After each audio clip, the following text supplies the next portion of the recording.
दो कवि जो हमारे मंच पर आने वाले हैं, क्योंकि कहते हैं कि आखिरी में जो लास्ट बेटन लेकर आगे बढ़ता है टीम के लिए, वही जीत दिलाता है या फिर हार की सौगात ले आता है। तो तालियों के साथ स्वागत कीजिए, दीपक सैनी साहब हमारे साथ जुड़ रहे हैं और नीर गोरखपुरी जी। बहुत बहुत स्वागत है आप दोनों का, बहुत बहुत अभिनंदन। भारत न झुका है न झुकेगा, इस विषय पर बोलने का आपका 2 मिनट का समय दीपक सैनी जी शुरू होता है अब। कल मैंने सपना देखा, क्योंकि ये बहुत पॉपुलर कार्यक्रम है आपका और देश का सबसे बड़ा चैनल है, कि यहाँ पर क्योंकि पॉलिटिक्स की बात होती है तो यहाँ पर अमित शाह जी कविता पढ़ रहे थे, देश के लोकप्रिय गृह मंत्री। तो वो क्या कह रहे थे भारत नहीं झुकेगा पर, क्योंकि पॉलिटिक्स भी है और कविता भी है तो दोनों देखिएगा। अमित शाह जी इस डाइस पर खड़े हुए थे, देखिए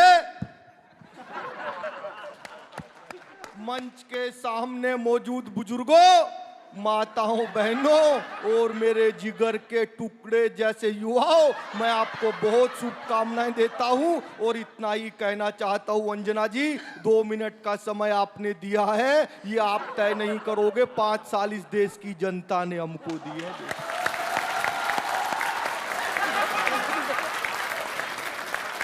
1 मिनट अब कविता सुनिए, कविता सुनिए। काफिला विकसित भारत का बिल्कुल नहीं रुकेगा और विपक्ष कितनी भी कोशिश कर ले, मेरा भारत नहीं झुकेगा, नहीं झुकेगा। और ये राहुल बाबा जो कहते हैं कि चोरी हो गई, चोरी हो गई, राहुल बाबा आपको चोरी ही दिखाई देगी, क्योंकि आपकी आंखों पर इटालियन चश्मा चढ़ा हुआ है, इटालियन। तो राहुल बाबा को अगली पंक्ति अंजना जी समर्पित करता हूं कि आंख पर पट्टी बांधने से सूरत नहीं बदल जाती है और सर्दी में टी शर्ट पहनने से अक्ल नहीं आ जाती है। घर में घुसकर मारेंगे, घर में घुसकर मारेंगे, दुश्मन को संहारेंगे। अरे विपक्ष कितनी भी कोशिश कर ले, कितने भी सबूत मांगे, पर भारतीय सेना का निशाना नहीं झुकेगा और विपक्ष कितनी भी साजिश कर ले, भारत बिल्कुल नहीं झुकेगा। तो मेरे साथ दोनों हाथों को उठाइए, संकल्प की मुट्ठी बीचिए, पूरी ताकत से प्रचंड आवाज में बोलिए, भारत माता की। धन्यवाद। क्या बात है, जबरदस्त।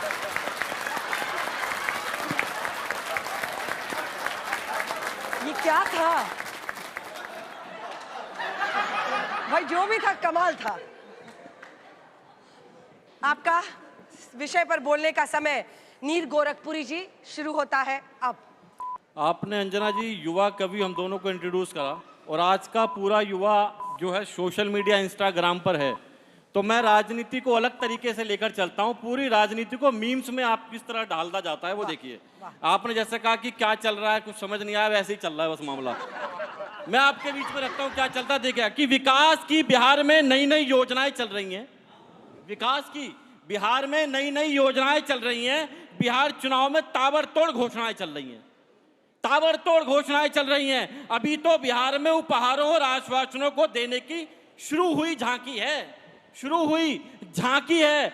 देखते जाओ, अभी तो ईडी सीबीआई को टारगेट देखना बाकी है।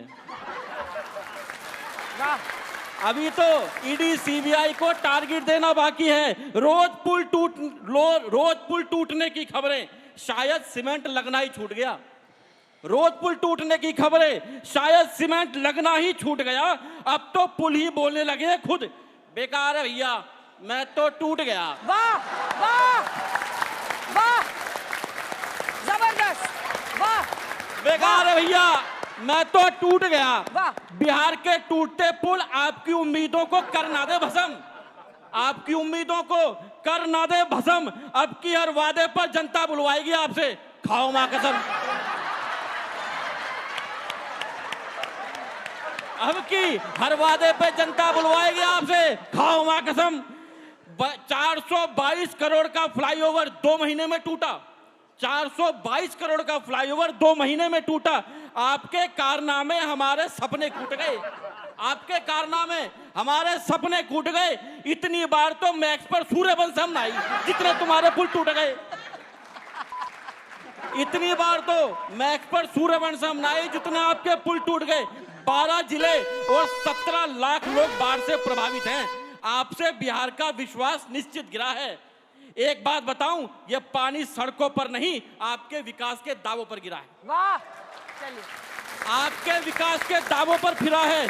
अब की जीतो तो पूरी निष्ठा और मेहनत झोंक देना साहब। बिहार पर लगे पलायन के ग्रहण को रोक देना साहब। विपक्ष की सुना करो, आपके लिए तो कड़वा हर खीरा है। आपके लिए तो कड़वा हर खीरा है। जब देखो दाल में कुछ काला है, कुछ काला है, कुछ काला है। अरे भाई साहब, वो जीरा है। अरे भाई साहब, वो जीरा है। अपनी कमियों को सुधारिए, वरना ये जनता अहंकार मसल देती है। वरना ये जनता अहंकारों को मसल देती है। ये माना कैलेंडर हर तारीख बदलता है, मगर एक तारीख कैलेंडर भी बदल देती है। बहुत बहुत शुक्रिया। धीरे से मुझे बता रहे हैं कि मैंने एकदम एग्जैक्ट 2 मिनट में खत्म किया था, तो जजेस इस बात का ध्यान रखें जो टाइम पे रह रहे हैं, लेकिन गजब था। अब इन 2 कवियों ने जो किया है उस पर आप ही लोग बताएंगे। आप शुरू कीजिए आलोक जी। देखिए, समय के साथ ना कविता का स्वर बहुत बुरी तरह से बदला है, बहुत पूरी तरह से बदला है। जब हम शासन से बात करते थे, नागार्जुन जी की पंक्तियां हैं कि जली ठूंठ पर बैठकर गई कोकिला कूक, बाल न बांका कर सकी शासन की बंदूक। तो ये जो स्वर है, ये स्वर अब विपक्ष का भी खंडित हुआ है और सीधे सीधे संवाद आ गए हैं। और खैर, पक्ष तो पूरी तरह से पक्ष में ही है कविता का। तो मुझे ये लगता है कि नंबर इस बार जो मिलेंगे वो नंबर मिलेंगे कि वक्त पर दोनों बातें ख़त्म हुई, दोनों कविताएं ख़त्म हुई। और ये जो पहली कविता थी, दरअसल ये कविता में तो काउंट नहीं होगी, ये तो एक मिमिक्री थी और उसको मैं मिमिक्री की ही तरह काउंट करूँगा। मैं चाहता हूँ कि अगली बार जब ये पढ़ें तो कविता पढ़ें, चाहे वो पक्ष की हो या विपक्ष की हो। ठीक है, लेकिन अब आज आलोक जी भी थोड़ा से कठोर हो रहे हैं, लेकिन हम बता दें कि हमारी ये कोशिश थी कि हर कला जो भी है अपनी कला के जरिए वो इस बात को कहे। तो हमने उनको कहा भी नहीं था कि आपको कविता ही पढ़नी है। इसीलिए मैं शुरू में भी बता रही थी कि कविता ही नहीं, कोई मिमिक्री के जरिए बहुत बड़ी बात कह सकता है। कलाकार को ये आज़ादी होनी चाहिए कि वो अपनी कला से बात को रख सके। पद्मश्री सुनील जोगी जी।